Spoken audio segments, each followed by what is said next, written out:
Arte de ser feliz o eudemonología. Arthur Schopenhauer.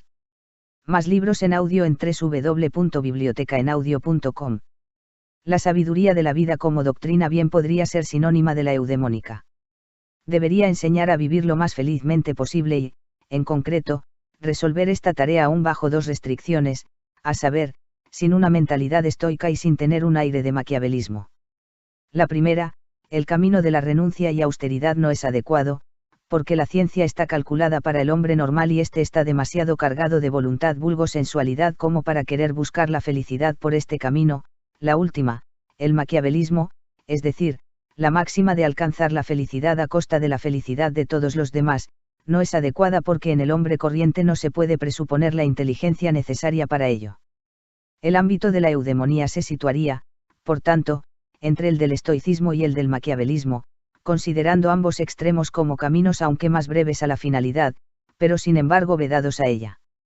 Enseña cómo se puede ser lo más feliz posible sin mayores renuncias ni necesidad de vencerse a sí mismo y sin estimar a los otros directamente como simples medios para los propios fines. A la cabeza estaría la frase de que una felicidad positiva y perfecta es imposible, y que solo se puede esperar un estado comparativamente menos doloroso. Sin embargo, haber comprendido esto puede contribuir mucho a que seamos partícipes del bienestar que la vida admite. Además, que incluso los medios para ello solo están muy parcialmente en nuestro poder, lo que está en nuestro poder. A continuación se dividiría en dos partes. 1. Reglas para nuestra conducta hacia nosotros mismos. 2. Para nuestra conducta hacia otras personas. Antes de hacer esta división en dos partes, aún habría que definir con mayor precisión la finalidad, o sea, considerar en qué consistiría la felicidad humana designada como posible y qué sería esencial para ella. En primer lugar, alegría del ánimo, temperamento feliz. Este determina la capacidad para él. Sufrimiento y la alegría. Lo más próximo a él, la salud del cuerpo, que está en una precisa relación con aquel, para el que es la condición casi inevitable. Tercero, tranquilidad del espíritu. Ser cuerdo es la parte principal de la felicidad, Sófocles, Antígona. La vida más grata está en la inconsciencia, Sófocles, Áyax. Cuarto, bienes externos, en una medida muy reducida. La división establecida por Epicuro en 1. Bienes naturales y necesarios. 2. Naturales y no necesarios. 3. Ni naturales ni necesarios. En las dos partes arriba indicadas solo se debería enseñar cómo se alcanza todo esto, lo mejor lo hace la naturaleza en todas partes, pero en aquello que depende de nosotros. Esto se haría por medio del establecimiento de reglas para la vida, pero éstas no deberían sucederse pele-mele, sino puestas bajo rúbricas, de las que cada una tendría a su vez sus subdivisiones. Esto es difícil y no conozco ningún trabajo previo al respecto. Por eso, lo mejor es apuntar las reglas de esta clase primero tal como se nos ocurran y rubricarlas después y subordinarlas unas a otras. Como ensayo. Acerca de ello, porque habría de ser necio procurar en todo momento que se disfrute en lo posible del presente como lo único seguro, puesto que toda la vida no es más que un trozo algo más largo del presente y como tal totalmente pasajera. Más libros en audio en www.bibliotecaenaudio.com. Evitar la envidia. Nunca serás feliz si te atormenta que algún otro es más feliz que tú. Séneca, de ira. Cuando piensas cuántos se te adelantan, ten en cuenta cuántos te siguen. Séneca. No hay nada más implacable y cruel que la envidia, y sin embargo, nos esforzamos incesante y principalmente en suscitar envidia. Al lado del carácter inteligible y del empírico, hay que mencionar otro que es diferente de estos dos, el carácter adquirido, al que solo se consigue en la vida a través del ejercicio en el mundo, y del que se habla cuando se elogia a alguien como hombre con carácter o cuando se critica a alguien por su falta de carácter. Se podría pensar que el carácter empírico, en tanto manifestación del inteligible, por ser invariable y, como todo fenómeno natural, consecuente en sí mismo, también en el ser humano debería mostrarse siempre igual a sí mismo y consecuente, y que no sería necesario que se adquiera artificialmente un carácter por medio de la experiencia y la reflexión. Pero no es así, y aunque siempre somos la misma persona, no siempre nos comprendemos a nosotros mismos en todo momento, sino que nos equivocamos con respecto a nosotros mismos hasta que hemos alcanzado en cierto grado el verdadero conocimiento de nosotros mismos. Siendo un mero impulso natural, el carácter empírico es en sí mismo irracional, es más, sus manifestaciones encima las perturba la razón, y lo hace tanto más cuanto mayor sea la sensatez y fuerza de pensamiento que posea una persona. Porque éstas siempre le muestran lo que le corresponde al ser humano en general en tanto carácter de toda la especie y lo que son las posibilidades de éste a partir de su volición y sus esfuerzos. Debido a este hecho le resulta más difícil comprender lo que él mismo, conforme a su individualidad, quiere y puede dentro de todo el conjunto de posibilidades. Dentro de sí mismo encuentra las predisposiciones para los más diversos esfuerzos y aspiraciones, pero sin experiencia no llega a ver con claridad el grado en que los mismos se encuentran en su individualidad, y aunque se decidiera solo por las tendencias que son adecuadas a su carácter, no deja de sentir, especialmente en determinados momentos y estados de ánimos, el estímulo para otras totalmente opuestas e irreconciliables con aquellas, a las que habrá que reprimir del todo si quiere dedicarse a las primeras sin sentirse perturbado. Porque así como nuestro camino físico sobre la tierra siempre es tan solo una línea y no una superficie, si queremos asir y poseer una cosa, debemos dejar a diestra y siniestra incontables otras cosas y renunciar a ellas. Cuando no podemos decidirnos a hacerlo, sino que nos sentimos tentados de asir con las manos todo lo que nos apetece al pasar por delante, como los niños en las ferias, entonces se trata de la tendencia errónea de querer extender la línea de nuestra vida a una superficie, pues caminamos en zigzag, deambulamos sin rumbo como fuegos fatuos y no alcanzamos propósito alguno. O, para usar otra parábola, según la doctrina del derecho de Hobbes, en un origen todos tienen derecho a todas las cosas pero a ninguna en exclusividad, pero cada uno puede, sin embargo, obtener un derecho exclusivo a cosas singulares cuando renuncia a su derecho a todas las demás cosas, al tiempo que los otros hacen lo mismo con respecto a lo que cada uno ha elegido como suyo. Justamente así ocurre en la vida, donde solo podemos alcanzar con seriedad y fortuna un único propósito, trátese del placer, del honor, la riqueza, la ciencia, el arte o la virtud, si abandonamos todas las exigencias que le son ajenas, si renunciamos a todo lo demás. Por eso el mero querer, y también poder, por sí mismos aún no bastan, sino que un hombre también debe saber lo que quiere, y debe saber lo que puede hacer. Solo así dará pruebas de su carácter, y solo entonces puede realizar algo con logro. Antes de haber llegado a ese extremo, con indiferencia de las consecuencias naturales de su carácter empírico, de hecho no tiene carácter y aunque en conjunto debe ser fiel a sí mismo y recorrer su camino, es arrastrado por su demonio. Así, no seguirá una trayectoria perfectamente recta, sino una línea temblorosa y desigual, vacilará, se desviará, volverá atrás, se causará a sí mismo arrepentimientos y dolor. Todo esto le pasa porque en las cosas grandes y pequeñas tiene ante los ojos todo cuanto es posible y alcanzable al ser humano, pero sin saber cuál de todas esas opciones es para él la única apropiada y realizable e incluso la única que puede disfrutar. Por eso envidiará a más de uno por su situación y circunstancias, cuando éstas solo son apropiadas para el carácter de esos otros y no para el suyo, y en las que se sentiría infeliz y ni siquiera las soportaría. Pues tal como el pez solo se siente bien en el agua, el pájaro en el aire y el topo debajo de la tierra, así todo ser humano solo se siente bien en el ambiente que le es apropiado. Por ejemplo, el aire de la corte no es respirable para cualquiera. Por carecer de la comprensión suficiente de todo ello, algunos fracasarán en diversos intentos, en ciertos aspectos forzarán su carácter propio sin poder dejar de serle fiel en conjunto, y lo que alcanzan así con muchos esfuerzos contra su naturaleza no les dará placer alguno, lo que aprenden de este modo permanecerá inerte, e incluso desde el punto de vista ético, una acción demasiado noble para su carácter, surgida no de un impulso puro e inmediato, sino a partir de un concepto o dogma, perderá todo su mérito también a sus propios ojos por el arrepentimiento egoísta que sentirá después. Belle non dicitur, el querer no se puede aprender, Séneca. Solo la experiencia nos enseña cuán inquebrantable es el carácter ajeno, y antes de aprenderlo creemos puerilmente que nuestros argumentos razonables, nuestros ruegos y súplicas, nuestro ejemplo y nuestra generosidad pueden llevar a alguien a abandonar su manera de ser, cambiar su forma de actuar, distanciarse de su modo de pensar o incluso ampliar sus capacidades, y lo mismo nos ocurre con nosotros mismos. Debemos aprender a partir de la experiencia qué es lo que queremos y de qué somos capaces. Anteriormente no lo sabemos, carecemos de carácter y a menudo debemos sufrir duros golpes que, desde fuera, nos fuerzan a volver a nuestro propio camino.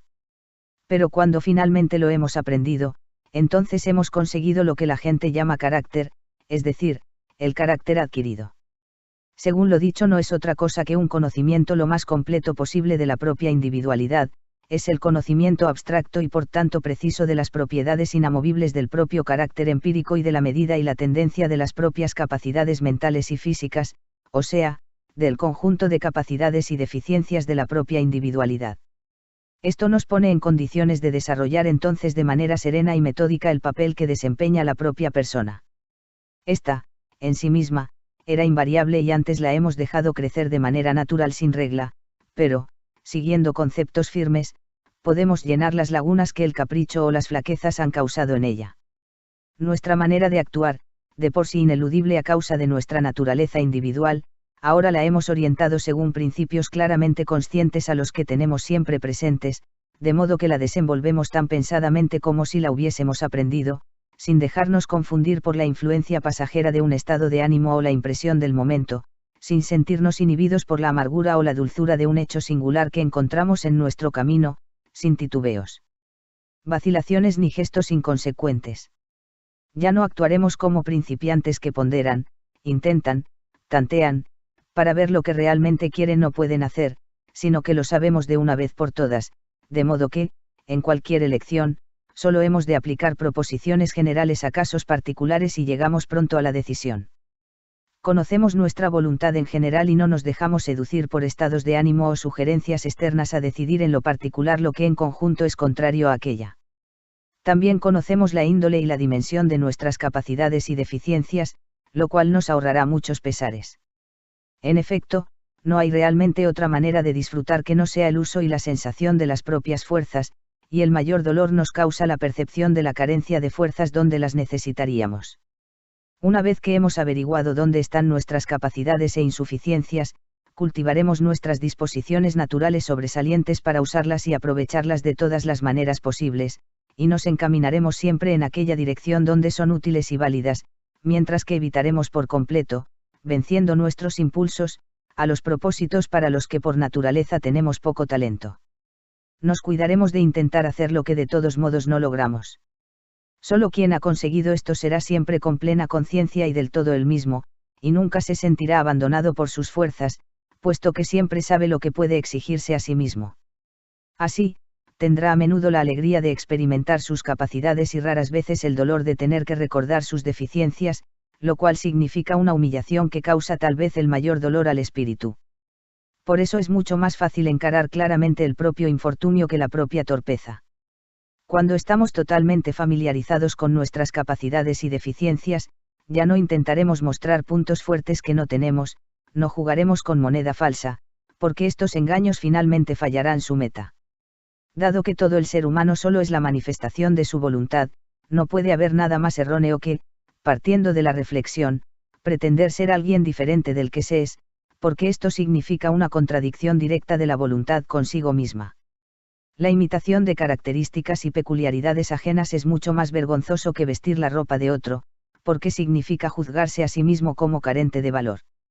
A este respecto, el conocimiento de la propia mentalidad y de todas las clases de capacidades personales y de sus límites variables es el camino más seguro para llegar a estar lo más satisfecho que se pueda de uno mismo. Porque tanto para las circunstancias interiores como para las exteriores es cierto que no hay otro consuelo eficaz que la plena certeza acerca de la necesidad ineludible. Un mal que nos ha afectado no nos atormenta tanto como pensar en las circunstancias que lo podrían haber evitado.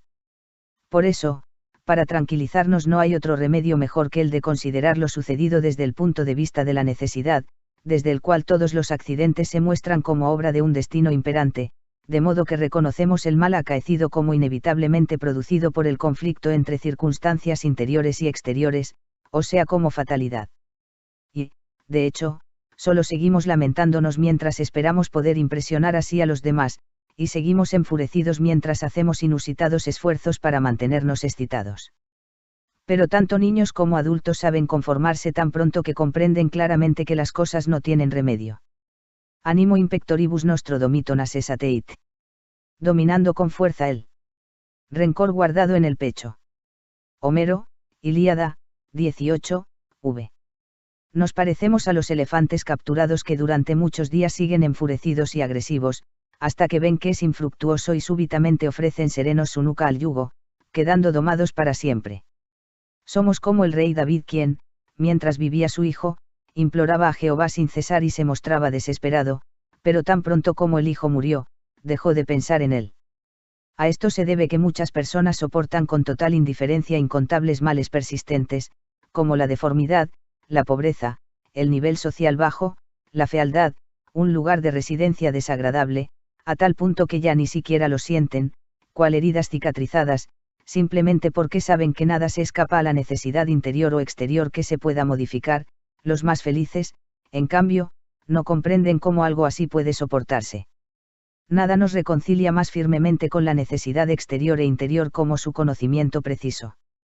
Cuando hemos reconocido de una vez por todas nuestros fallos y deficiencias lo mismo que nuestras características buenas y capacidades, y hemos puesto nuestras metas de acuerdo con ellas, conformándonos con el hecho de que ciertas cosas son inalcanzables, entonces evitamos de la manera más segura y en la medida en que nuestra individualidad lo permite el sufrimiento más amargo, que es el descontento con nosotros mismos como consecuencia inevitable del desconocimiento de la propia individualidad. De la falsa presunción y la arrogancia que resulta de ella. Los capítulos amargos de la recomendación del conocimiento de sí mismo se pueden ilustrar excelentemente con este verso de Ovidio. Optimus ail animi vindex, laedentia pectus. Vincula qui rupit, de doluit que semel. El mejor libertador de aquel espíritu fue quien rompió las ligaduras que le ataban el pecho y dejó de sufrir de una vez por todas. Aquí terminamos nuestro comentario sobre el carácter adquirido, que es menos importante para la ética propiamente dicha que para la vida en el mundo social, pero cuya consideración se juntaba, sin embargo, como tercer tipo al lado del carácter inteligible y del empírico, sobre los cuales nos tuvimos que extender en una reflexión algo más detallada para precisar cómo la voluntad, en todas sus manifestaciones, está sometida a la necesidad, al tiempo que en sí misma, no obstante, se la puede calificar como libre e incluso omnipotente mayor que. Sobre la relación entre las pretensiones y las posesiones, anotación a la página de la obra. Los bienes que a alguien nunca se le había pasado por la cabeza pretender, no los echa en absoluto de menos, sino que está plenamente contento sin ellos. Otro, en cambio, que posee 100 veces más que aquel, se siente desgraciado porque le falta una cosa que pretende. También a este respecto cada uno tiene su propio horizonte de lo que a él le es posible alcanzar. Hasta dónde se extiende, llegan sus pretensiones. Si un objeto cualquiera dentro de este horizonte se le presenta de tal manera que puede confiar en obtenerlo, entonces se siente feliz, en cambio es infeliz si surgen dificultades que le privan de la perspectiva de tenerlo. Lo que se halla fuera del alcance de su vista no ejerce ningún efecto sobre él. Esta es la razón por la cual el pobre no se inquieta por las grandes posesiones de los ricos, y por la que, a su vez, el rico no se consuela con lo mucho que ya posee cuando no se cumplen sus pretensiones. La riqueza es como el agua de mar, cuanto más se beba, más sed se tendrá. Lo mismo vale para la fama. Tras la pérdida de las riquezas o de una situación acomodada, tan pronto como se supera el primer dolor, el estado de ánimo habitual no suele ser muy diferente del anterior, y esto se debe al hecho de que, una vez el destino ha reducido el factor de nuestras posesiones, nosotros mismos reducimos en igual medida el factor de nuestras pretensiones. Esta operación es, ciertamente, lo propiamente doloroso en un caso de infortunio. Una vez terminada, el dolor va disminuyendo hasta que finalmente no se lo siente más, la herida cicatriza. A la inversa, en un caso de buena fortuna sube el compresor de nuestras pretensiones y éstas se expanden, esto constituye la alegría. Pero tampoco dura más tiempo del que hace falta para terminar del todo esta operación, nos acostumbramos a la dimensión más extensa de nuestras pretensiones y nos volvemos indiferentes hacia las posesiones correspondientes. Esto ya lo indica el pasaje homérico de la Odisea, 18, que termina así. Pues así es el talante de los humanos que habitan la tierra, como la suerte del día que el Padre va mandando a dioses y seres humanos. La fuente de nuestro descontento se encuentra en nuestros intentos siempre renovados de subir el nivel del factor de las pretensiones, mientras la inmovilidad del otro factor lo impide mayor que. La medida natural e individual del dolor, página de la obra junto con anotaciones sobre la cura. Predominance. Por cierto que la observación sobre lo inevitable del dolor y sobre la sustitución de una cosa por la otra y el introducir lo nuevo expulsando lo anterior podría llevarnos incluso a la hipótesis paradójica, aunque no descabellada, de que en todo individuo la naturaleza determina definitivamente la medida del dolor que es característica para él, una medida que no se podría dejar vacía ni tampoco colmar demasiado, por mucho que cambie la forma del sufrimiento. Según esta idea, el sufrimiento y bienestar no vendrían determinados desde fuera, sino precisamente por esa medida o disposición, que podría experimentar algún aumento o disminución según el estado físico y los distintos momentos, pero que en conjunto permanecería igual, siendo simplemente lo que se llama el temperamento de cada uno o, mejor dicho, el grado en que su mente sería más liviana o más grave, como lo expresa Platón en el primer libro de la República. Lo que apoya esta hipótesis no solo es la conocida experiencia de que grandes sufrimientos hacen totalmente imperceptibles a los pequeños y, a la inversa, que en ausencia de grandes sufrimientos incluso las más pequeñas molestias nos atormentan y ponen de mal humor, sino además el hecho de que la experiencia nos enseña que una gran desgracia, que nos hace estremecernos solo de pensarla, cuando realmente ocurre, tan pronto como hemos superado el primer dolor, en conjunto no altera mucho nuestro estado de ánimo. Y también a la inversa, después de producirse un hecho feliz y largamente esperado no nos sentimos, en conjunto, mucho más a gusto y cómodos que antes. Solo el instante en que se produce dicho cambio nos conmueve de manera inusitadamente fuerte, sea en forma de un profundo lamento o en la de una exclamación de júbilo. Mas, ambos desaparecen pronto porque se basan en un engaño. No surgen a partir del dolor o del placer inmediatos y actuales, sino debido al anuncio de un futuro nuevo que se anticipa en ellos. Solo por el hecho de que el dolor o la alegría hacen un préstamo al futuro es posible que sean tan inusualmente grandes y, por tanto, no duraderos. A favor de la hipótesis según la cual tanto en la cognición como en los sentimientos de sufrimiento o bienestar una gran parte estaría determinada subjetivamente y a priori, se pueden alegar todavía como prueba las observaciones de que, al parecer, el ánimo alegre o triste de las personas no está determinado por circunstancias externas, como riqueza o clase social, porque entre los pobres encontramos al menos el mismo número de caras contentas que entre los ricos.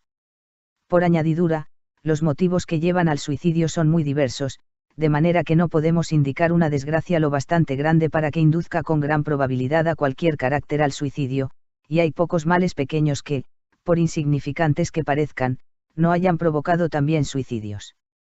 Aunque el grado de nuestra alegría o tristeza no es siempre el mismo, según esta concepción no lo atribuiremos al cambio de circunstancias externas, sino al estado interior, al estado físico. Porque cuando se produce un aumento auténtico de nuestro buen humor, aunque fuera pasajero, incluso llegando al grado de la alegría, esto suele ocurrir sin motivo externo alguno. Es cierto que a menudo entendemos nuestro dolor como consecuencia de un determinado acontecimiento externo y aparentemente solo es este el que nos pesa y entristece, de modo que creemos que al desaparecer esta causa, deberíamos sentir la mayor satisfacción. Sin embargo, esto es un engaño. Según nuestra hipótesis, la magnitud de nuestro dolor y bienestar en su conjunto está determinada subjetivamente en cada momento y, en relación a nuestro dolor, cualquier motivo externo de tristeza es tan solo lo que para el estado físico sería un vejigatorio que concentra todos los humores malignos repartidos en el cuerpo. Si no hubiera una causa externa de sufrimiento, el dolor determinado por nuestro carácter y, por tanto, inevitable durante este periodo, estaría repartido en 1000 puntos diferentes y aparecería en forma de 1000 pequeños disgustos y quejas sobre cosas que pasamos del todo por alto cuando nuestra capacidad para el dolor ya está colmada por un mal principal que ha concentrado todos los demás dolores en un solo punto. Este hecho lo corrobora también la observación de que tras el alivio por un final feliz de una gran preocupación que nos oprimía, pronto aparece otra en su lugar, cuya materia ya estaba presente, pero no podía llegar como tal preocupación a la conciencia, porque a ésta no le sobraba capacidad para ello, de modo que dicha materia de preocupación permanecía desapercibida tan solo como una figura oscura y nebulosa en el último extremo del horizonte. En cambio, en el momento de disponer nuevamente de espacio, esta materia ya configurada se acerca y ocupa el trono de la preocupación dominante del día. Aunque según su materia pueda ser mucho más ligera que la materia de la preocupación desaparecida, es capaz de inflarse de tal manera que aparentemente se iguala en magnitud a la anterior, llenando así por completo el trono de la preocupación principal del día. La alegría desmesurada y el dolor intenso siempre se dan en la misma persona, porque ambos se condicionan mutuamente y también están condicionados por una gran vivacidad del espíritu. Como acabamos de ver, no son producto de la pura actualidad, sino de la anticipación del futuro. Pero, dado que el dolor es esencial a la vida y también en cuanto a su grado solo determinado por la naturaleza del sujeto, De modo que los cambios repentinos, de hecho, no pueden cambiar su grado, por eso el júbilo o el dolor excesivos siempre se basan en un error y una ilusión. En consecuencia, ambas tensiones excesivas del estado de ánimo se podrían evitar por medio de la sensatez. Todo júbilo desmesurado exultatio, insolens laetitia se basa siempre en la ilusión de haber encontrado algo en la vida que de hecho no se puede hallar en ella, a saber, una satisfacción permanente de los deseos o preocupaciones que nos atormentan y que renacen constantemente. De cada una de estas ilusiones hay que retornar más tarde inevitablemente a la realidad y pagarla, cuando desaparece, con la misma cuantía de amargo dolor que tenía la alegría causada por su aparición. En este sentido se parece bastante a un lugar elevado al que se ha subido y del que solo se puede bajar dejándose caer. Por eso habría que evitar las ilusiones, pues cualquier dolor excesivo que aparece repentinamente no es más que la caída desde semejante punto elevado, o sea, la desaparición de una ilusión que lo ha producido. Por consiguiente podríamos evitar ambos, si fuéramos capaces de ver las cosas siempre claramente en su conjunto y en su contexto y de cuidarnos de creer que realmente tienen el color con el que desearíamos verlas. La ética estoica se propuso principalmente liberar el ánimo de todas estas ilusiones y sus consecuencias y de dotarlo, en cambio, con una ecuanimidad inalterable. Esta es la convicción que inspira a Horacio en su conocida oda. Aequam memento rebus in arduis. Servare mentem, non secus in bonis ave insolenti temperatam laetitia. Recuerda que en tiempos arduos hay que conservar la ecuanimidad, lo mismo que en buenos. Un ánimo que domina prudentemente la alegría excesiva. Horacio, Carmina. 2. La mayoría de las veces, sin embargo, así como rechazamos una medicina amarga, nos resistimos a aceptar que el sufrimiento es esencial a la vida, de modo que no fluye hacia nosotros desde fuera, sino que cada uno lleva la fuente inagotable del mismo en su propio interior. Al contrario, a modo de un pretexto, siempre buscamos una causa externa y singular para nuestro dolor incesante, tal como el ciudadano libre se construye un ídolo para tener un amo. ¿Por qué nos movemos incansablemente de un deseo a otro y, aunque ninguna satisfacción alcanzada, por mucho que prometía, nos acaba de contentar, sino generalmente pronto se presenta como error vergonzoso, no terminamos de admitir que estamos llenando la bota de las Danaides, sino que corremos detrás de deseos siempre nuevos? Pues mientras nos falta lo que deseamos, nos parece que supera a todo en valor, pero cuando fue alcanzado, se presenta otra cosa, y así siempre estamos presos de la misma sed, nosotros que anhelamos la vida. Lucrecio, de Rerum Natura, 3. Igual a guión. Así, o bien el movimiento va al infinito, o bien, cosa más rara que presupone cierta fuerza de carácter, continúa hasta que encontramos un deseo que no se puede cumplir, pero que tampoco se puede abandonar. Entonces tenemos en cierto modo lo que buscamos, a saber, algo que en todo momento podemos acusar, en lugar de nuestro propio carácter, como la fuente de nuestros sufrimientos y que nos hace enemigos de nuestro destino, pero que, en cambio, nos reconcilia con nuestra existencia, porque vuelve a alejar de nosotros la necesidad de admitir que el sufrimiento es esencial a esta existencia misma y que la verdadera satisfacción es imposible. La consecuencia de esta última forma de desarrollo es un estado de ánimo algo melancólico, que significa soportar constantemente un gran dolor único y el desprecio resultante de todos los pequeños sufrimientos o alegrías, por lo cual se trata de un fenómeno algo más digno que la constante persecución de ilusiones siempre nuevas, que es mucho más vulgar mayor que hacer con buena voluntad lo que se puede y tener la voluntad de soportar el sufrimiento inevitable. Debemos vivir no como queremos, sino como podemos, Nomici Poetae Graeci, Flaisiar, Lipsiae, página. Reflexionar a fondo sobre una cosa antes de emprenderla, pero, una vez que se ha llevado a cabo y se pueden esperar los resultados, no angustiarse con repetidas consideraciones de los posibles peligros, sino desprenderse del todo del asunto, mantener el cajón del mismo cerrado en el pensamiento y tranquilizarse con la convicción de que en su momento se ha ponderado todo exhaustivamente. Si el resultado, no obstante, llega a ser malo, ello se debe a que todas las cosas están expuestas al azar y al error. Limitar el propio ámbito de acción, así se da menos praís al infortunio, la limitación nos hace feliz. El prudente no aspira al placer, sino a la ausencia de dolor, Aristóteles, Ética a Nicómaco, 7, b. Subgicete rationis y tibi subgicere vis omnia. Sic fere Seneca, sométete a la razón si quieres someterlo todo, así aproximadamente Séneca, Epistula Ead. Lucilium. V número. Una vez que un infortunio se ha producido y no se puede remediar, no permitirse pensar que pudiera ser de otra manera, como el rey David y los elefantes capturados. De otro modo uno se convierte en un torturador de sí mismo. Terencio. Pero lo inverso tiene la ventaja de que el castigo de sí mismo vuelve a uno más prudente en una próxima ocasión. Sobre la confianza con respecto a la confianza, la epístola de Séneca, como también varias cosas de Mie. Nada será tan provechoso como comportarse de manera no llamativa y hablar muy poco con los demás, pero mucho consigo mismo. Hay una especie de seducción del diálogo, que se introduce secretamente y engatusándonos, y no hace otra cosa que embriagarnos y sacarnos secretos de amor. Nadie callará lo que ha oído. Nadie dirá justo aquello que ha oído. Aquel que no puede callar sobre un asunto, tampoco mantendrá silencio sobre su autor. Cada uno tiene alguna persona en la que confía tanto como los otros confían en él, aunque domine sus habladurías y se conforme con el oído de una persona, finalmente informará al pueblo, así, lo que hace un momento era un secreto, estará en boca de todos. Cuando estamos alegres, no debemos pedirnos permiso para ello con la reflexión de si a todas luces tenemos motivo para estarlo.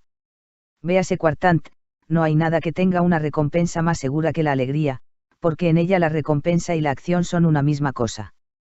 Nota, quien está alegre, siempre tiene motivo para ello, a saber, justamente el de estar alegre. Nada hay que pueda sustituir tan perfectamente como la alegría a cualquier otro bien. Cuando alguien es rico, joven, bello y famoso, hay que preguntarse si además es alegre para enjuiciar su felicidad, más a la inversa, si es alegre, no importa si es joven, viejo, pobre o rico, es feliz. Por ello debemos abrir todas las puertas a la alegría, cuando sea que llegue. Porque nunca llega a deshora. En cambio, a menudo tenemos reparos en dejarla entrar, porque primero queremos considerar si realmente tenemos motivo para estar alegres o si eso no nos distrae de nuestras reflexiones serias y preocupaciones profundas. Lo que mejoramos con estas últimas es muy incierto, mientras que la alegría es la ganancia más segura, y puesto que solo tiene valor para el presente, es el bien más elevado para aquellos seres cuya realidad tiene la forma de un presente indivisible entre dos tiempos infinitos. Si es así que la alegría es el bien que puede sustituir a todos los demás, mientras que ningún otro bien la puede sustituir a ella, por consiguiente deberíamos preferir la adquisición de este bien a la de cualquier otra cosa. Ahora bien, es cierto que no hay nada que contribuya menos a la alegría que las circunstancias externas de la fortuna y nada que la favorezca más que la salud. Por eso debemos dar preferencia a esta ante todo lo demás y, en concreto, procurar conservar un alto grado de perfecta salud, cuya flor es la alegría. Su adquisición requiere evitar todos los excesos, también todas las emociones intensas o desagradables, también todos los grandes y constantes esfuerzos intelectuales, finalmente al menos 2 horas de movimiento rápido al aire libre mayor que. Se podría decir que buena parte de la sabiduría de la vida se basa en la justa proporción entre la atención que prestamos en parte al presente y en parte al futuro para que la una no pueda estropear a la otra. Muchos viven demasiado en el presente los imprudentes, otros demasiado en el futuro los miedosos y preocupados, raras veces alguien mantendrá la medida justa. Quienes solo viven en el futuro con sus ambiciones, que siempre miran hacia adelante y corren impacientes al encuentro de las cosas venideras como si solo éstas pudieran traer la verdadera felicidad, y dejan que, mientras tanto, el presente pase de largo sin disfrutarlo ni prestarle atención, estas personas se parecen al asno italiano de Tisbein, con su fajo de heno atado con una cuerda delante de él para acelerar su paso. Siempre viven solo ad interim, hasta que mueren. La tranquilidad del presente solo la pueden molestar aquellos males que son seguros y cuyo momento de producirse es igualmente seguro.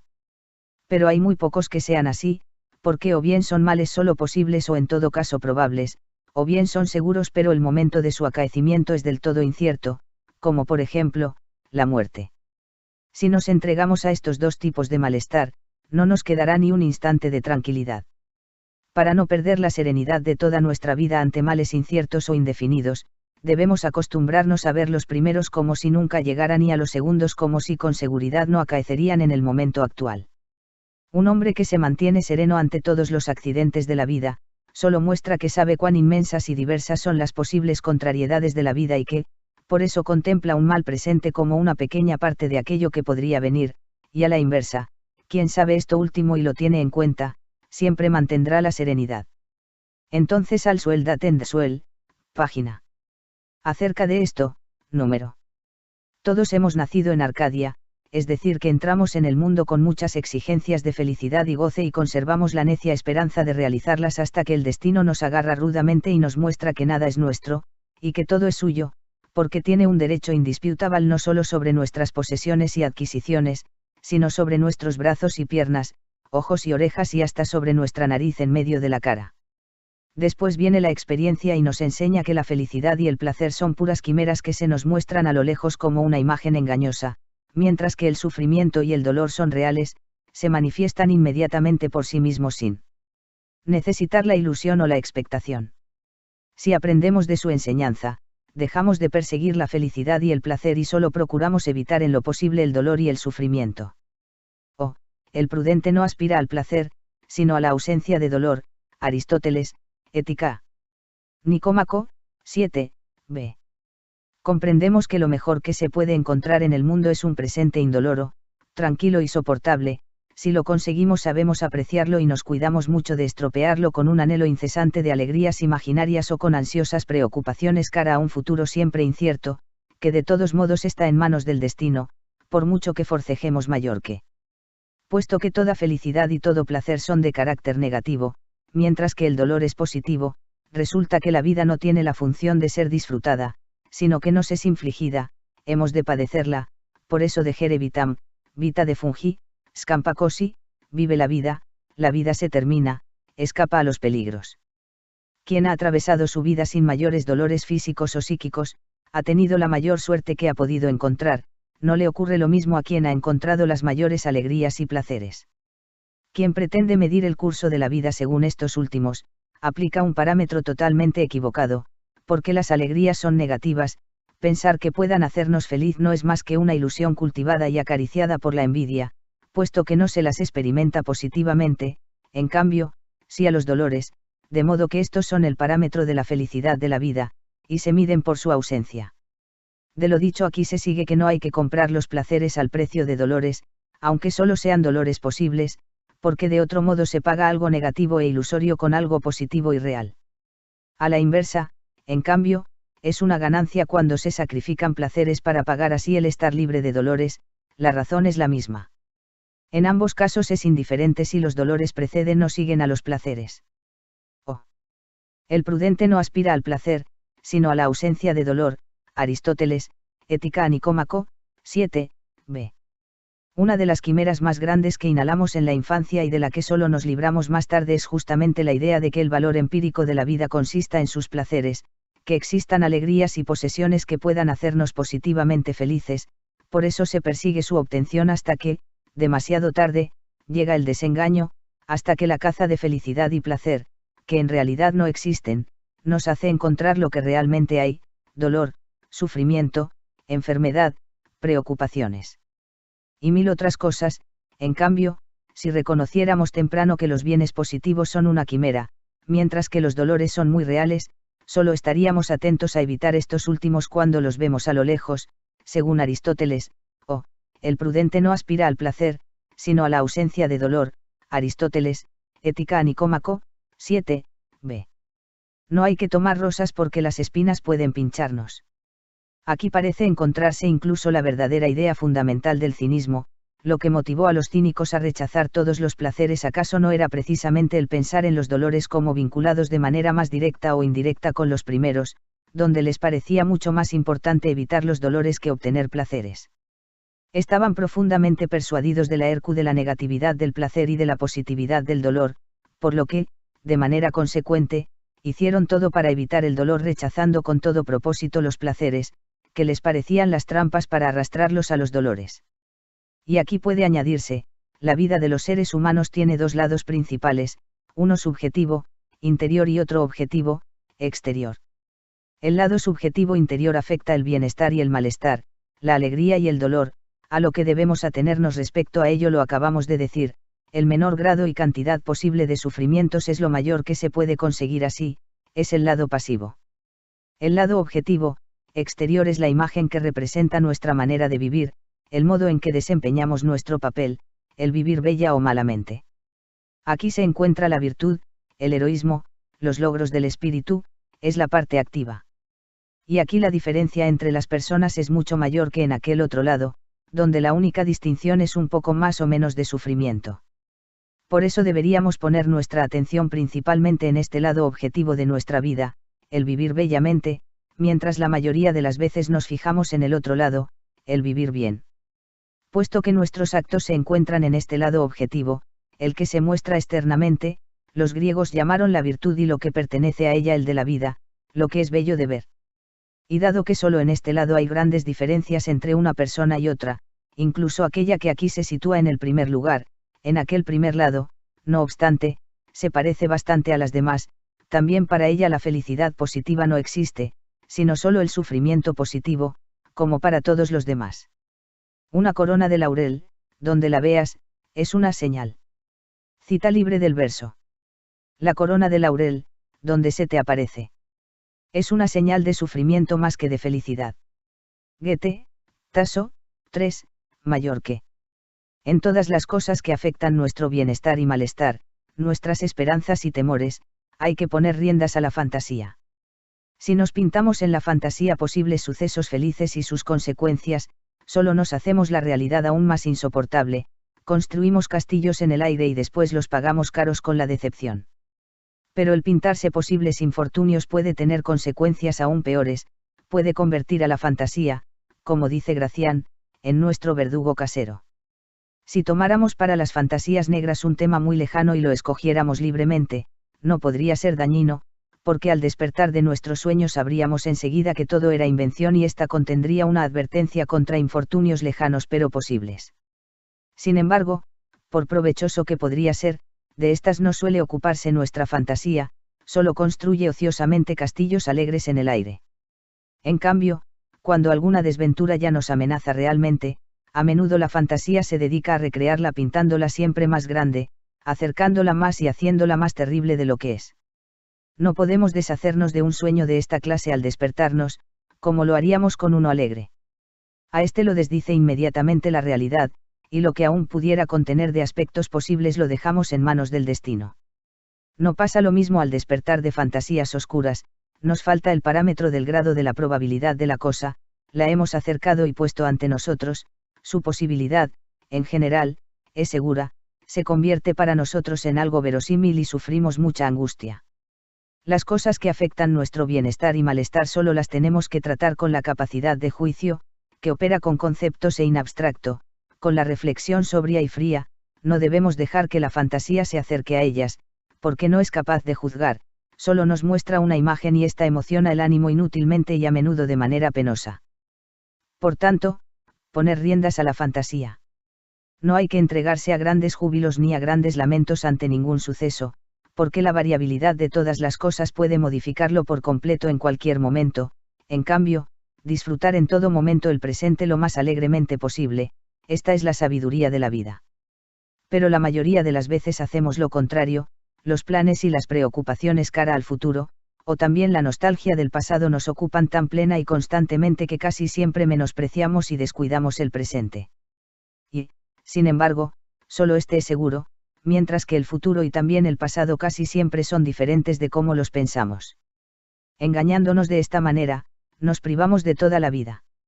Aunque para la eudemonía esto es bastante adecuado, de una filosofía más seria resulta, en cambio, que si bien la búsqueda del pasado siempre es inútil, la preocupación por el futuro lo es a menudo y por eso solo el presente es el escenario de nuestra felicidad. Lo cierto es, sin embargo, que este presente se convierte en pasado a cada momento y entonces resulta tan indiferente como si nunca hubiese existido, donde queda, pues, un espacio para nuestra felicidad.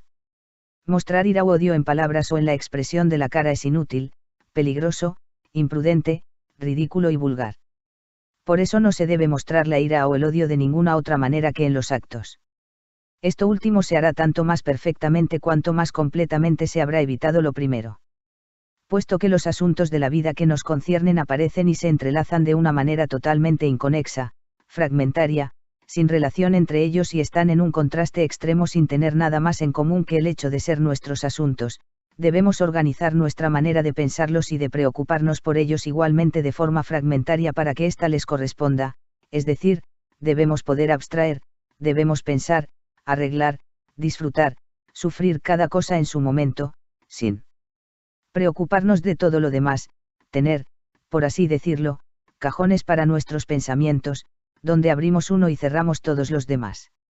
Así, una grave preocupación no nos destruirá cualquier pequeño placer actual privándonos de todo sosiego, una reflexión no desplazará a otra, la preocupación por un asunto grande no alterará en todo momento la preocupación por 100 asuntos pequeños.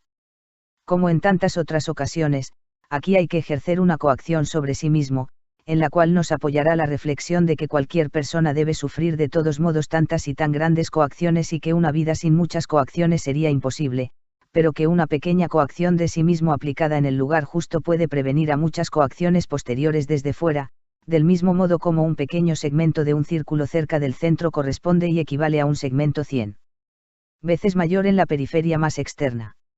Nada permite sustraernos mejor a la coacción externa que la coacción que nos aplicamos a nosotros mismos. Por eso, subjicete rationis y subjicere tibi vis omnia, sométete a la razón si quieres sometértelo todo, Séneca, Epistula ad Lucilium.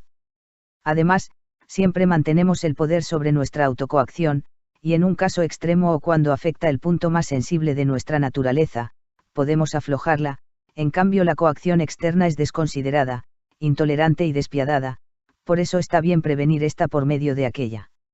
La primera proposición de la eudemonología es precisamente que esta expresión es un eufemismo y que, vivir feliz, solo puede significar vivir lo menos infeliz posible o, dicho más brevemente, de manera soportable. Se podría defender muy bien la afirmación de que el fundamento de la verdadera sabiduría de la vida en la frase de Aristóteles consiste únicamente en evitar en lo posible los incontables males de la vida sin interesarse en absoluto por sus placeres y cosas agradables. De otro modo sería falsa la frase de Voltaire, le vanere ne est quum reve, et la douleur est reelle, pero, de hecho, es verdadera. Gran parte de la desgracia se debe a la ignorancia acerca de ello, a la que favorece el optimismo. El joven cree que el mundo está hecho para ser disfrutado, que es una morada de la felicidad a la que desaciertan solo aquellos que no tienen la habilidad de buscarla, en ello lo animan las novelas, los poemas y el falso brillo que el mundo da siempre y en todas partes a la apariencia externa. A partir de ese momento su vida consiste en el acoso emprendido con más o menos reflexión de la felicidad positiva de la que cree, por supuesto, que consiste en placeres positivos. Debe asumir el peligro de la desgracia a la que se expone, ya que su vida está orientada hacia la consecución de la felicidad positiva y el placer. La caza de un venado que no existe lo lleva normalmente a la muy real y positiva desgracia. El camino de la sabiduría de la vida, en cambio, consiste en partir de la convicción de que toda felicidad y placer solo son de carácter negativo, mientras que el dolor y la carencia son de índole real y positiva. A partir de ahí lo que orienta todo el plan de vida es el propósito de evitar el dolor y de mantenerse alejado de la carencia, y a este respecto se puede lograr algo, pero con cierta seguridad solo cuando no se altera el plan con la aspiración a la quimera de la felicidad positiva. Una confirmación de esto es el principio básico de Mittler en las afinidades selectivas. El necio corre detrás de los placeres de la vida y se ve engañado, porque los males que quería evitar son muy reales, y si ha dado un rodeo demasiado grande para evitarlos abandonando algunos placeres innecesariamente, no ha perdido nada, porque todos los placeres son quimeras. Sería indigno y ridículo lamentarse de placeres perdidos.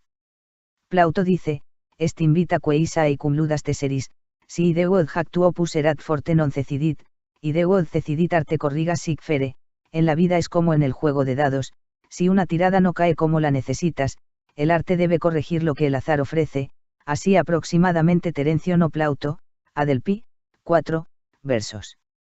Una parábola parecida es esta, en la vida ocurre como en el ajedrez, en ambos hacemos un plan, pero este queda del todo condicionado por lo que en el ajedrez hará el contrario y, en la vida, el destino. Las modificaciones que así se producen, generalmente son tan importantes que nuestro plan apenas es reconocible en algunos rasgos básicos cuando lo realizamos. Sobre las edades de la vida. Debemos intentar conseguir que veamos aquello que poseemos con la misma mirada como lo estaríamos mirando si alguien nos lo quitara, sea lo que sea, propiedad, salud, amigos, amantes, esposa e hijos, la mayoría de las veces solo sentimos su valor después de haberlos perdido. Si lo conseguimos, en primer lugar, la posesión nos hará más inmediatamente felices, En segundo lugar, prevenimos entonces por todos los medios la pérdida, no expondremos lo que poseemos a ningún peligro, evitaremos que se enojen los amigos, no pondremos a prueba la fidelidad de las mujeres, vigilaremos la salud de los niños. Al mirar todo aquello que no poseemos solemos pensar, ¿cómo sería si eso fuese mío?, y de este modo llegamos a sentir la falta. En lugar de ello, ante las cosas que poseemos deberíamos pensar a menudo, ¿cómo sería si perdiera esto? Poner una meta a nuestros deseos, frenar nuestras apetencias, domar nuestra ira, tener siempre en mente que el ser humano no puede alcanzar más que una mínima parte de todo lo deseable y que muchos males son inevitables, así podremos, sustinere et abstinere, soportar y renunciar. Además, también en posesión de la mayor riqueza y del mayor poder nos sentiremos miserables. Intercuncta lex, et per contavere doctos. Guarratione que as traducere lenitera ebum. Nambar te semper inopsagitet vexet que Cupido. Nambar pavoret rerum mediocriter utilium spes. Mientras emprendes una obra lee y consulta siempre a los doctos. Acerca de cómo puedas llevar la vida con la mente serena. Que el deseo siempre necesitado no te atormente. Ni tampoco el miedo y la esperanza ante cosas poco útiles. Horacio, Epistulae, y versos. Observar más a menudo a los que se encuentran peores que a los que parecen estar mejores en comparación con nosotros. Para nuestros verdaderos males no hay consuelo más eficaz que la observación de sufrimientos mucho más grandes de otros, al lado aquel que nos da el trato con los oceis malorum, compañeros en la desgracia, que se encuentran en la misma situación como nosotros. Sobre las edades de la vida. Es un error compadecer la falta de alegría de la vejez y lamentar que algunos placeres le son negados. Todo placer es relativo, a saber, no es más que la satisfacción, el saciar una necesidad, el hecho de que el placer queda suprimido cuando se elimina la necesidad es tan poco lamentable como el de que alguien no puede seguir comiendo después de levantarse de la mesa o que no puede seguir durmiendo después del descanso nocturno. Es mucho más correcto el juicio de Platón República, y sobre la vejez por considerarla feliz en cuanto finalmente se calma la apetencia carnal por las mujeres. La comodidad y la seguridad son las necesidades principales de la vejez.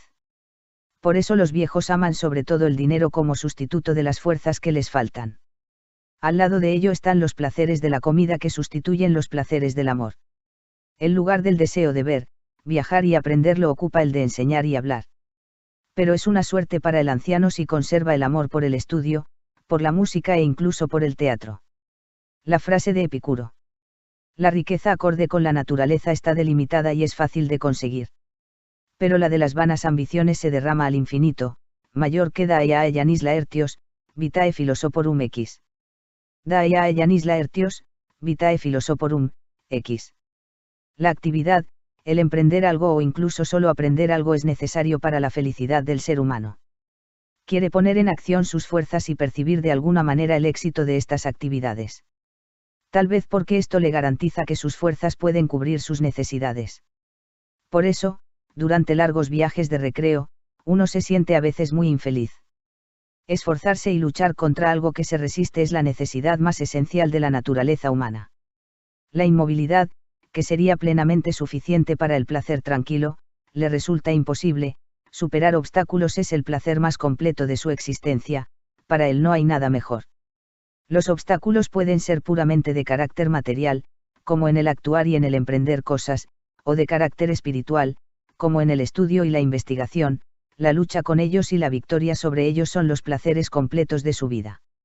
Si le faltan ocasiones, las crea como puede. En este caso su naturaleza le empuja inconscientemente a buscar peleas, a tramar intrigas o a cometer bribonadas u otras maldades, según las circunstancias. Bilboquet. Para las ambiciones no hay que tomar como guía las imágenes de la fantasía, sino los conceptos. Generalmente ocurre lo contrario. Particularmente en la juventud, la meta de nuestra felicidad se fija en forma de algunas imágenes que a menudo vemos en la fantasía durante toda la vida o hasta su mitad, y que en realidad son fantasmas burlones. Porque cuando las hemos alcanzado se desvanecen, y vemos que no cumplen nada de lo que prometen. De esta clase son ciertas escenas aisladas de la vida hogareña, burguesa y campestre, imágenes del hogar, de los alrededores. Chaque fue a Samarote, cada loco con su tema. Entre estas cosas también hay que incluir la imagen de la amada. Esto es natural, porque la intuición, por ser lo inmediato, también tiene un efecto más inmediato sobre nuestra voluntad que el concepto, la idea abstracta, que solo nos proporciona lo general, no el detalle, y que solo tiene una relación indirecta con la voluntad. Pero el concepto, por el contrario, cumple su palabra. Siempre debe guiarnos y determinarnos. Ciertamente, siempre necesitará aclaraciones y paráfrasis en forma de algunas imágenes. Al menos 9/10 de nuestra felicidad se basan únicamente en la salud. Porque de esta depende en primer lugar el buen humor.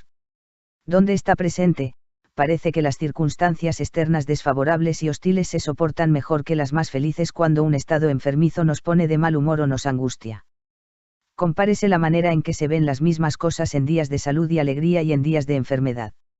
Lo que produce nuestra felicidad o desgracia no son las cosas tal como son realmente en la conexión exterior de la experiencia, sino lo que son para nosotros en nuestra manera de comprenderlas.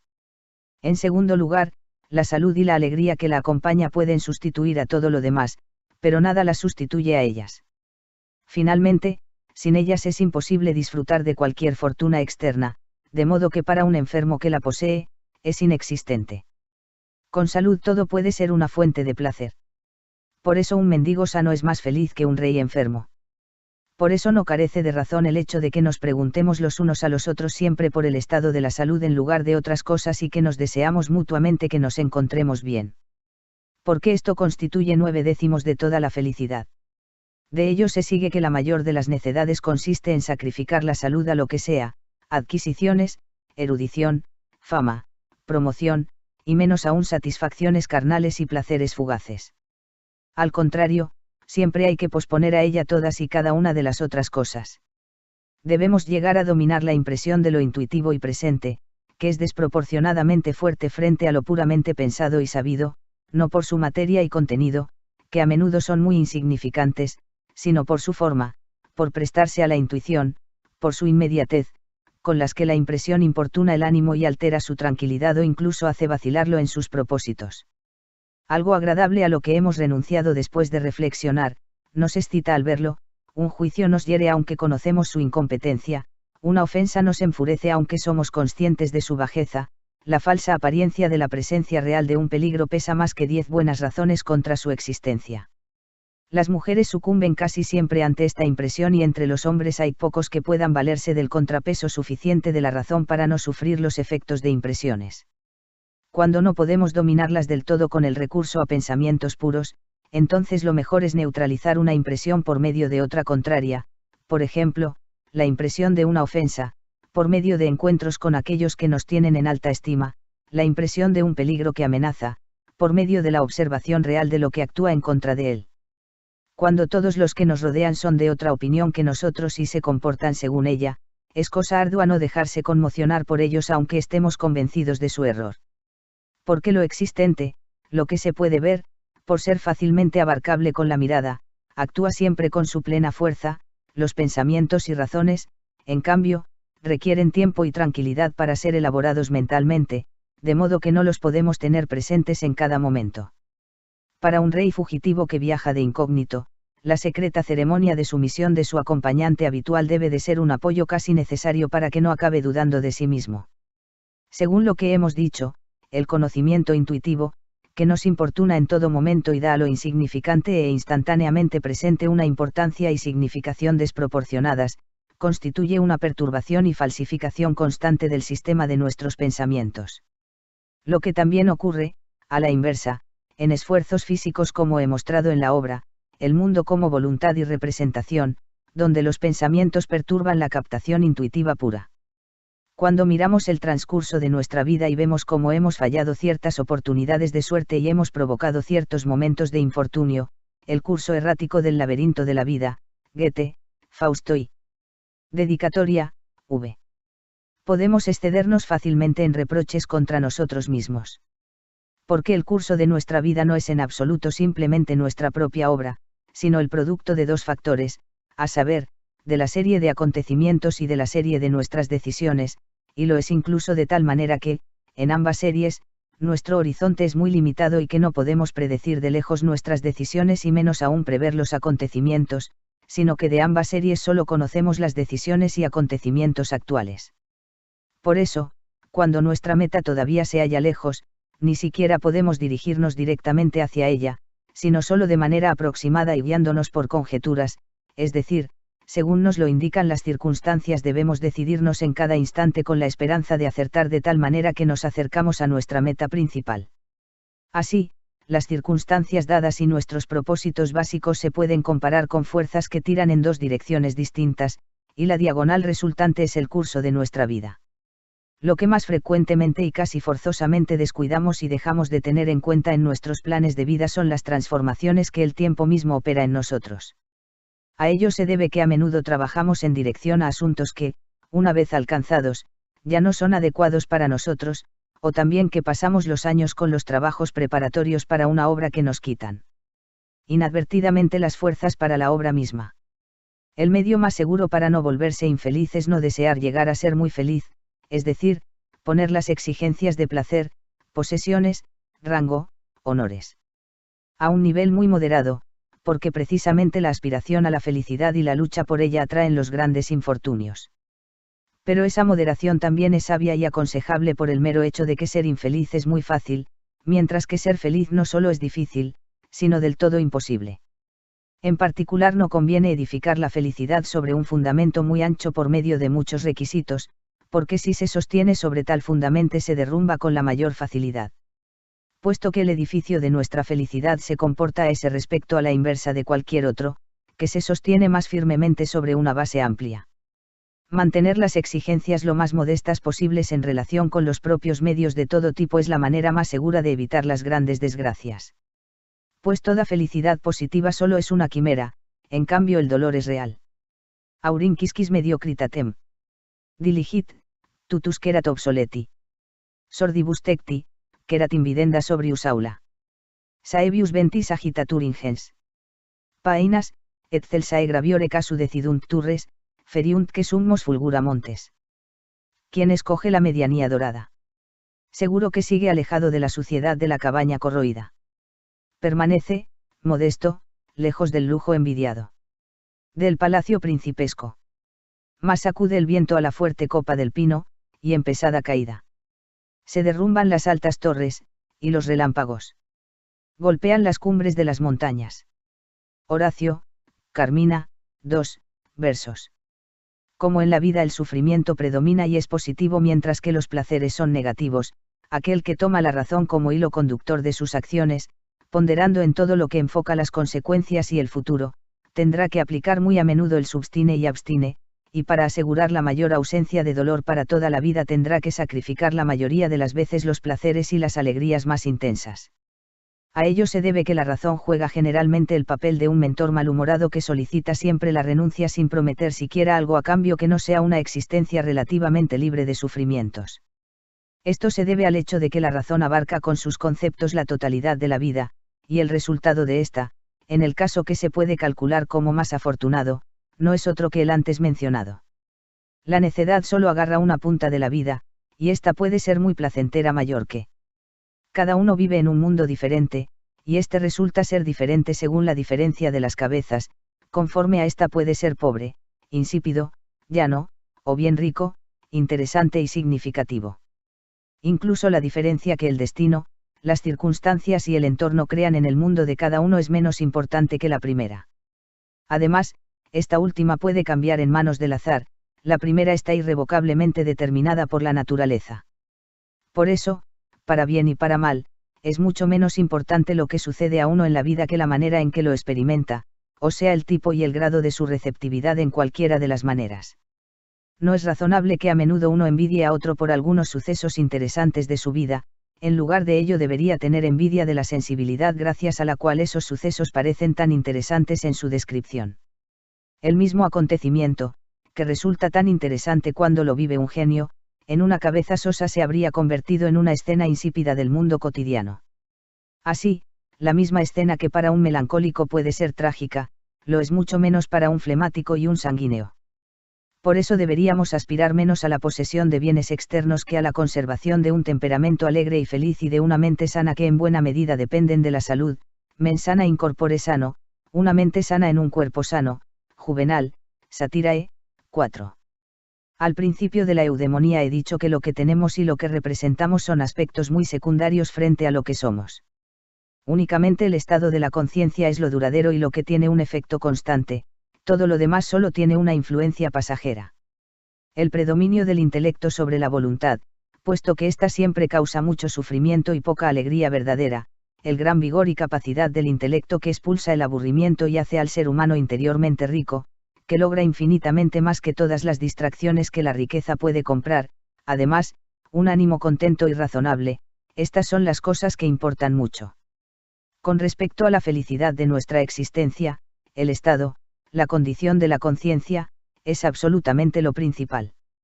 Porque solo la conciencia es lo inmediato, mientras que todo lo demás es mediato por y dentro de éste.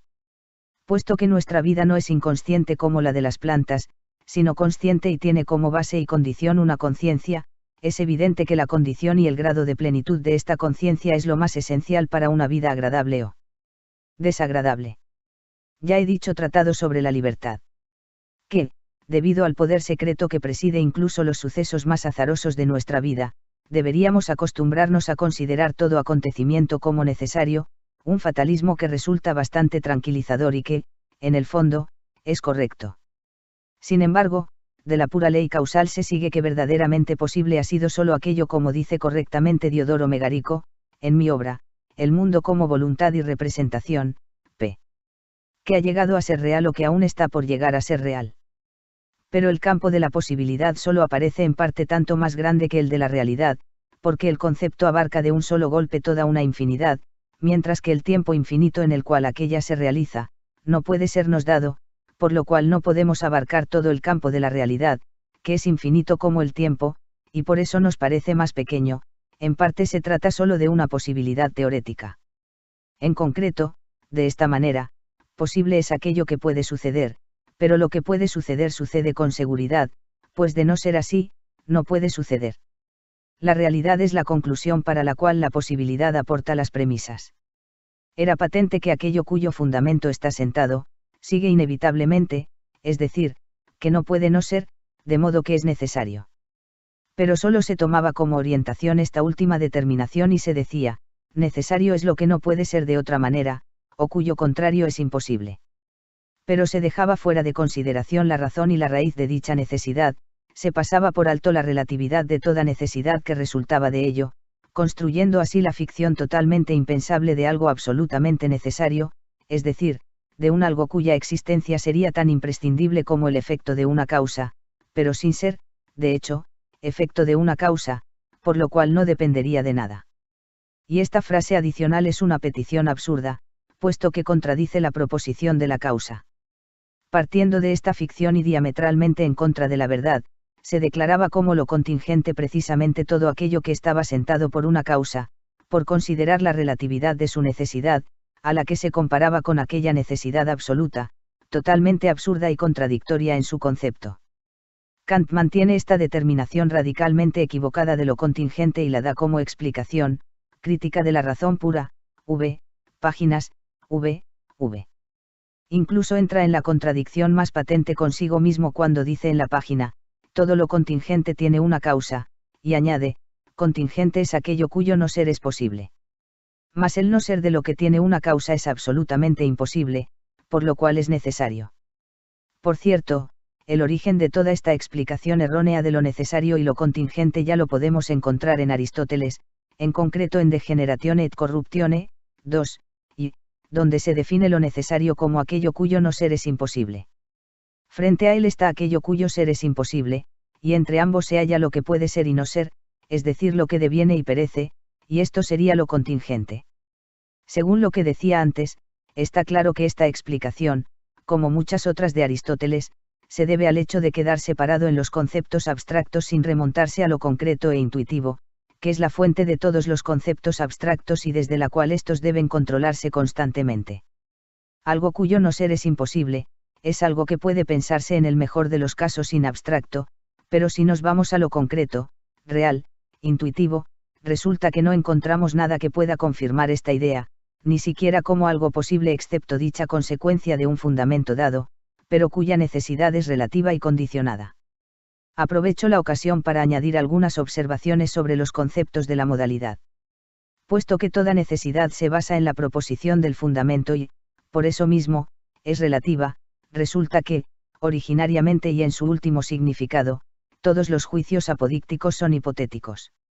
Solo se convierten en categóricos con la añadidura de una maeinar asertoria, o sea, en la proposición conclusiva. Si esta maeinar queda aún sin determinar y si se expresa esta indeterminación, nos encontramos con un juicio problemático. Lo que, en general como regla es apodíctico, una ley natural, siempre puede ser solo problemático con respecto a un caso singular, porque primero debe darse realmente la condición que pone el caso bajo la regla. Y a la inversa, lo que es necesario apodíctico en particular como tal cada cambio en particular, necesario por su causa, de hecho y expresado en general, es a su vez solo problemático, puesto que la causa que se ha producido solo afecta el caso singular, mientras que el juicio apodíctico, y siempre hipotético, solo enuncia leyes generales y nunca se refiere inmediatamente a casos singulares. La razón de ello reside en el hecho de que lo posible solo existe en el campo de la reflexión y para la razón, en cambio, lo real, en el campo de la intuición y para el entendimiento, lo necesario, para ambos. De hecho, la diferencia entre necesario, real y posible solo existe in abstracto y conceptualmente, en el mundo real, en cambio, los tres coinciden en uno mismo.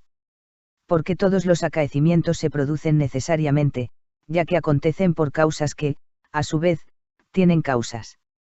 De modo que todos los acaecimientos del mundo, tanto grandes como pequeños, son una concatenación estricta de lo que acaece necesariamente.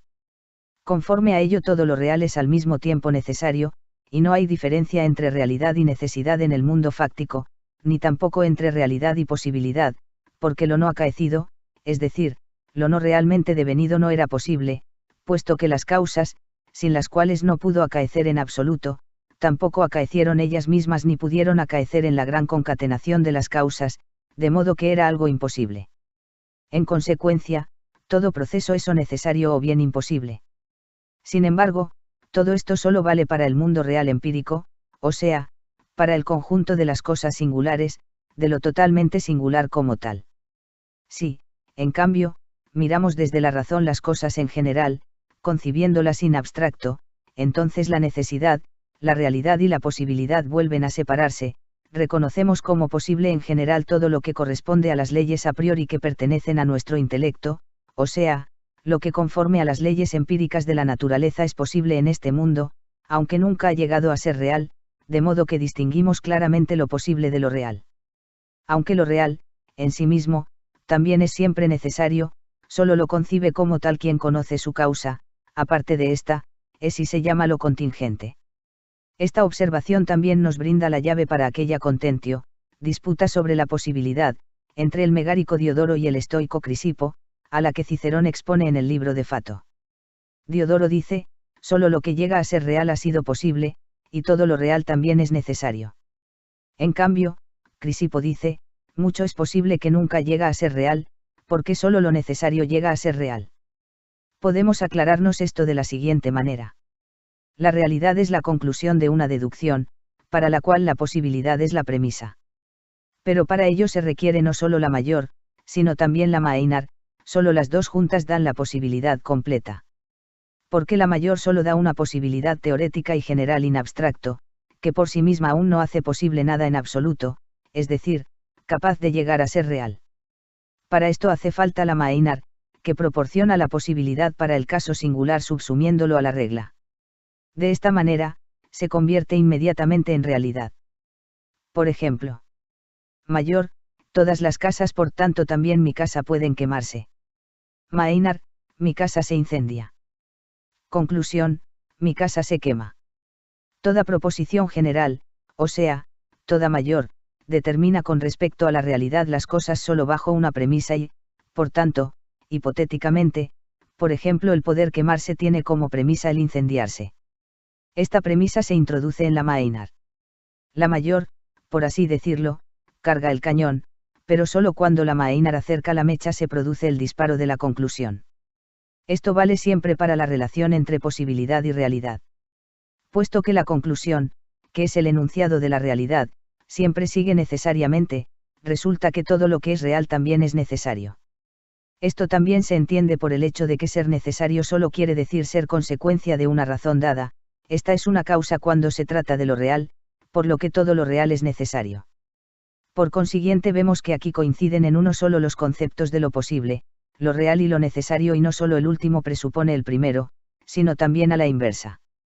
Lo que los separa es la limitación de nuestro intelecto por la forma del tiempo, porque el tiempo es lo que media entre posibilidad y realidad. La necesidad de los acaecimientos particulares se puede comprender al conocer completamente todas sus causas, pero la coincidencia de todas estas causas diversas e independientes entre ellas nos parece contingente, siendo la independencia entre ellas precisamente el concepto de contingencia. Pero, dado que cada una de ellas era la consecuencia necesaria de su causa, cuya cadena no tiene comienzo, se muestra que la contingencia es un fenómeno puramente subjetivo, que resulta de la limitación del horizonte de nuestro entendimiento y es tan subjetivo como el horizonte óptico dentro del cual el cielo toca a la tierra, mayor que. Habitualmente tratamos de serenar el gris del presente especulando sobre posibilidades favorables y nos inventamos 100 esperanzas ilusas que todas ellas están preñadas de un disappointment, decepción, si permanecen incumplidas. En lugar de ello haríamos mejor en tomar todas las posibilidades malas como objeto de nuestra especulación, lo cual nos motivaría en parte a tomar precauciones para prevenirlas, en parte daría lugar a sorpresas agradables si no se cumplen. Cuando se ha producido algo malo, no permitirse siquiera el pensamiento de que pudiera haber sido de otra manera, que pudiera ser diferente. Fatalismo, ya hemos hablado de él. Es bueno de manera inmediata pero no de manera indirecta. Una de las insensateces mayores y más frecuentes es hacer amplios preparativos para la vida, no importa de qué tipo sean. En relación con ellos también se calcula al principio la plena duración de una vida humana a la que, sin embargo, solo muy pocos alcanzan. Pero además, aunque vivieran tanto tiempo, es demasiado corta para los planes, porque su realización siempre requiere mucho más tiempo de lo que se suponía.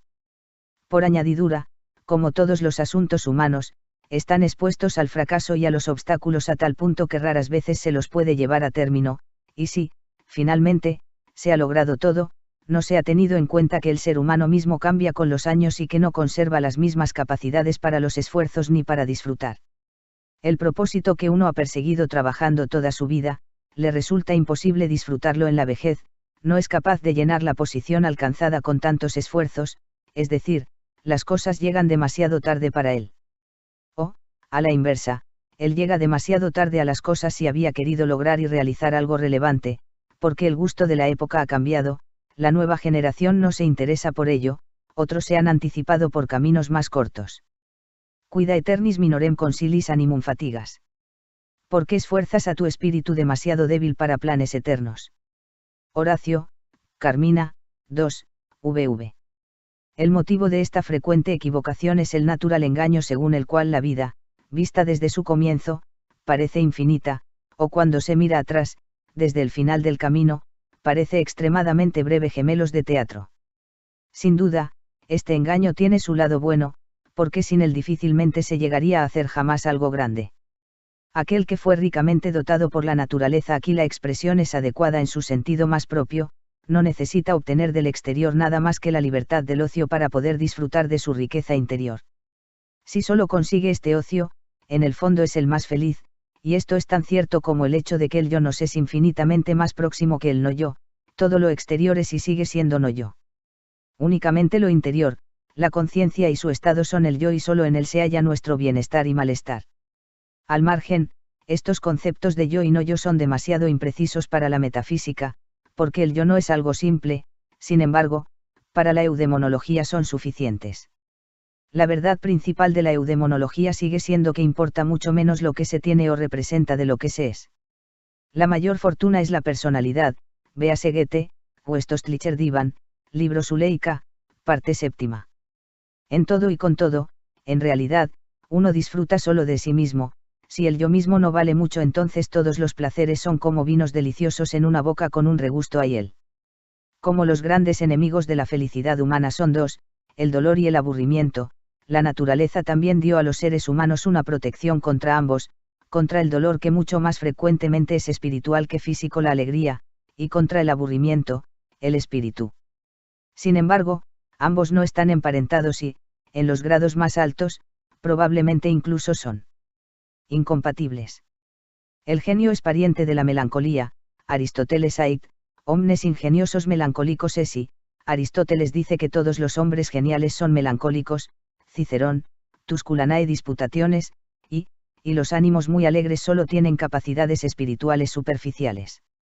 Por eso, cuanto mejor una naturaleza está armada contra uno de estos males, tanto peor suele estarlo contra el otro. Ninguna vida puede permanecer del todo libre de aburrimiento y dolor. Ahora bien, significa un favor especial del destino cuando un ser humano se ve principalmente expuesto a aquel de los dos males contra el que la naturaleza le ha armado mejor, o sea, si manda mucho dolor allí donde hay mucha alegría para soportarlo, y mucho ocio libre allí donde hay mucho espíritu, pero no a la inversa. Porque el espíritu hace sentir el dolor de manera doble y múltiple, y para una mente alegre sin espíritu la soledad y el ocio sin ocupación son del todo insoportables. De mal genio, es aquel que ante oportunidades iguales a favor y en contra de él no se alegra cuando el resultado le es favorable, pero que se enoja cuando le es desfavorable. De buen genio / alegre, es aquel que se alegra de un buen resultado y no se enoja cuando es desfavorable. La sensibilidad para impresiones agradables y desagradables es muy diversa en diferentes personas. Lo que a uno casi le desespera, a otro solo le da risa. Neicharas from the strange fellows in her time. Some that will evermore peep through their eyes. And laugh, like perus, at a bagpiper. And others of such vinegar aspect. That they llena at show their teeth in way of smile. Down stars were the jest be laughable. Merchant of Venice, S.C. La naturaleza produjo gente rara en su tiempo, algunos que siempre miran con ojos contentos. Y se ríen, como los loros, de un gaitero. Y otros tienen un aire tan agrio que no muestran los dientes en una sonrisa. Aunque Néstor mismo jurase que la broma es para reírse. Shakespeare, el mercader de Venecia, y Platón designa esta diferencia con las palabras y. Cuanto mayor es la sensibilidad para impresiones desagradables, tanto menor suele ser la que responde a las agradables y viceversa. La razón de esta diferencia parece ser la mayor o menor tensión tonus de los nervios y el estado del aparato digestivo. La es la gran sensibilidad para todas las impresiones desagradables. La se comporta a la inversa. Cuando los desarreglos corporales la mayoría de las veces radicados en el sistema nervioso o digestivo dan lugar a un grado muy alto de, entonces el menor disgusto puede ser motivo para el suicidio, en el grado más alto de incluso ni siquiera ha de producirse un accidente especial, sino que por el mero desagrado constante cansancio de la vida se realiza el suicidio con una premeditación tan fría y una determinación tan firme que el enfermo, al que generalmente ya se vigila, está siempre a punto y aprovecha el primer momento sin vigilancia para precipitarse sin vacilar o luchar hacia el único souliment, alivio, natural. Este suicidio, que resulta de una manifiesta, es patológico y como tal perturbación del alma lo describe Esquirol detalladamente. Pero la magnitud de una desgracia puede llevar incluso a la persona más sana al suicidio. La diferencia solo consiste en la diferente magnitud del motivo, y es relativa porque la y la tienen infinitas graduaciones diversas. Cuanto menor es el infortunio que se convierte en motivo, mayor tiene que ser la y tanto más patológico es el caso. Y cuanto mayor es el infortunio tanto más sano y es la persona. Dejando de lado los estados transitorios y medios, hay, por tanto, dos tipos de suicidio, el del enfermo por y el del sano por desgracia. Debido a la gran diferencia entre la y la no hay ningún accidente lo bastante pequeño para no convertirse en motivo de suicidio si la es lo bastante grande, y ninguno tan grande que tenga que ser un tal motivo para cualquier persona. A partir de la gravedad y la realidad de la desgracia hay que juzgar el grado de salud del suicida. Si se quiere suponer que una persona perfectamente sana debería ser tan que ninguna desgracia pueda anular sus ganas de vivir, entonces es correcto decir que todos los suicidas son enfermos mentales pero, en realidad, físicamente enfermos.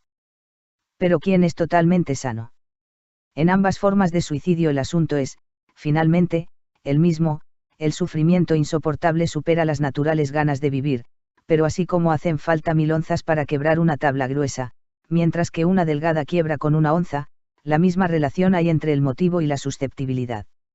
Y, a fin de cuentas, es como los accidentes puramente físicos, un leve resfriado mata a un enfermo, pero hay resfriados de los que muere incluso el más sano. No cabe duda de que el sano, Cuando toma esta decisión, ha de luchar mucho más duramente que el enfermo mental, a quien, en el grado más extremo, la decisión no le cuesta casi nada. En cambio, este ha pasado ya anteriormente un largo periodo de sufrimiento hasta llegar a un ánimo tan bajo. Lo que siempre facilita las cosas es que los sufrimientos espirituales nos hacen insensibles para los corporales, lo mismo como a la inversa. La transmisión hereditaria de la disposición al suicidio demuestra que la parte subjetiva de la determinación parece ser la más fuerte mayor que. Aristóteles define la vida filosófica como la más feliz, Ética a Nicómaco, X. Entre lo que uno tiene están principalmente los amigos. Mas esta posesión tiene la particularidad de que el poseedor tiene que ser en la misma medida propiedad del otro. En un libro de huéspedes del siglo XVII, que pertenecía a los reyes de Sajonia y se encuentra en el castillo de Caza-Moritzburg, apuntado por algún noble de entonces. Amour véritable. Amitié durable. Et tout le reste audaïable. Sobre la amistad Aristóteles, Ética a Nicómaco, X, y Ética eudémica, 7. Sobre la felicidad en general vale la pena leer y es bonito Aristóteles, Ética a Nicómaco, X, y Ética eudémica, 7, a, dice, Stil, la felicidad pertenece a los que se bastan a sí mismos. Le vanere ne est pas chose aisée, il est très difficile de le trouver en nous, et impossible de le trouver ailleurs, la felicidad no es cosa fácil. Es muy difícil encontrarla dentro de nosotros mismos, e imposible encontrarla en otra parte. Chamfort, Obras, volumen 4, Caracteres et anecdotes, Imprimerie des Sciences et des Arts, París, página. La definición de una existencia feliz sería, una existencia tal que, vista objetivamente, o porque aquí importa un juicio subjetivo según una reflexión fría y madura, sería decididamente preferible al no ser. Del concepto de una tal existencia se sigue que la queremos por ella misma, pero no solamente por el miedo a la muerte, y de ello se sigue, a su vez, que quisiéramos que fuera de duración infinita. Si la vida humana se adecua o puede adecuarse al concepto de una tal existencia es una pregunta que, como se sabe, mi filosofía niega. La eudemonología, en cambio, presupone sin más su afirmación. Toda realidad, es decir, todo presente colmado, consiste en dos mitades, el objeto y el sujeto, en una combinación tan necesaria y esencial como la del oxígeno y del hidrógeno en el agua. Si la mitad objetiva es absolutamente igual pero la subjetiva diferente, o a la inversa, la realidad o el presente ya no es el mismo. La mitad objetiva, por muy buena que sea, solo da una realidad y un presente malo si la mitad subjetiva es tosca y mala, como un hermoso paisaje cuando hace mal tiempo, o cuando se capta en una cámara oscura mala sobre una placa mal alisada.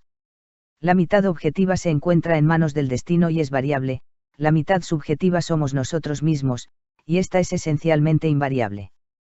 De ello se desprende claramente hasta qué punto nuestra felicidad depende de lo que somos, de nuestra individualidad, mientras que la mayoría de las veces solo se tiene en cuenta nuestro destino y aquello que tenemos. El destino puede mejorar, y la persona moderada no le pide mucho, pero un necio no deja de ser un necio y un zoquete grosero será eternamente un zoquete grosero, aunque en el paraíso estuviera rodeado de huríes. La mayor suerte es la personalidad, véase Goethe, Bestostlicher Divan, libro Zuleika, parte. Eudemonología. Eudemonología. Lo que funda la diferencia en la suerte de los mortales se puede reducir a 3 puntos.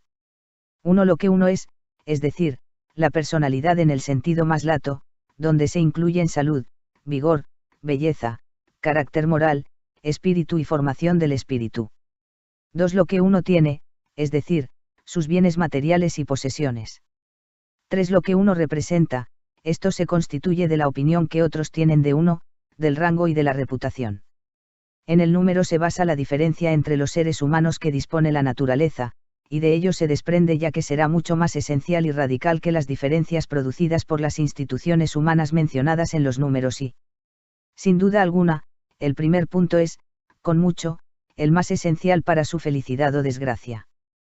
Porque lo verdaderamente principal, la auténtica existencia del ser humano es a todas luces lo que propiamente sucede en su interior, su bienestar interior, que es el resultado de su sentir, querer y pensar.